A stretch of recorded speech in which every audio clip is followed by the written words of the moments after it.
Assalamualaikum warahmatullahi wabarakatuh. Saya Talita Nadira Raihana. Yang saya hormati Abi Iman selaku guru IPA. Saya akan menjelaskan hasil tugas saya dengan judul reproduksi pada hewan. 1. Reproduksi aseksual. Pada fragmentasi, individu baru terbentuk dari potongan tubuh induknya. Masing-masing potongan tubuh akan tumbuh dan berkembang menjadi individu baru. Hewan yang melakukan reproduksi secara fragmentasi adalah cacing planaria. Seekor cacing planaria yang dipotong menjadi 3 bagian, masing-masing potongan akan tumbuh dan berkembang menjadi 3 ekor cacing planaria. Planaria yang sudah dewasa bersifat hermafrodit, yaitu mempunyai sistem reproduksi jantan dan betina. Cacing planaria dapat melakukan reproduksi secara generatif. Pembentukan tunas.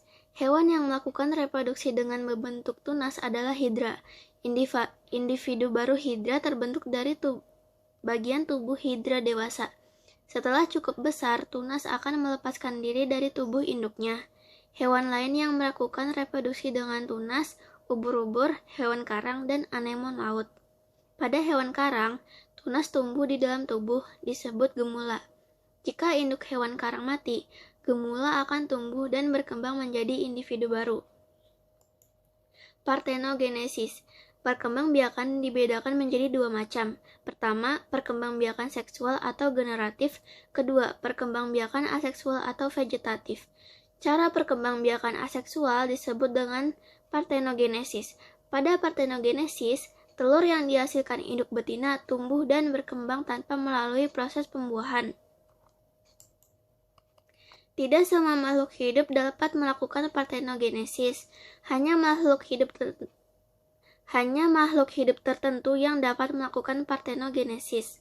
Misalnya, kutu air, kutu daun, lebah, ikan hiu, dan komodo.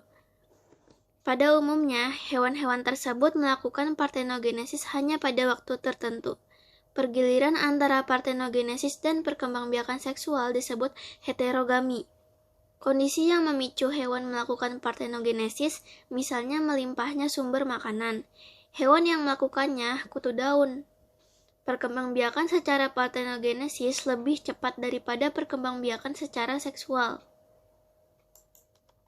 2. Reproduksi seksual. Sebagian besar hewan berreproduksi secara generatif. Pembuahan dibedakan menjadi 2 macam, yaitu pembuahan luar atau fertilisasi eksternal dan pembuahan fertilisasi internal. Fertilisasi eksternal terjadi pada anggota vertebrata yang masuk kelas Pisces dan amfibi. Fertilisasi internal terjadi pada anggota kelas reptil, aves, dan mamalia.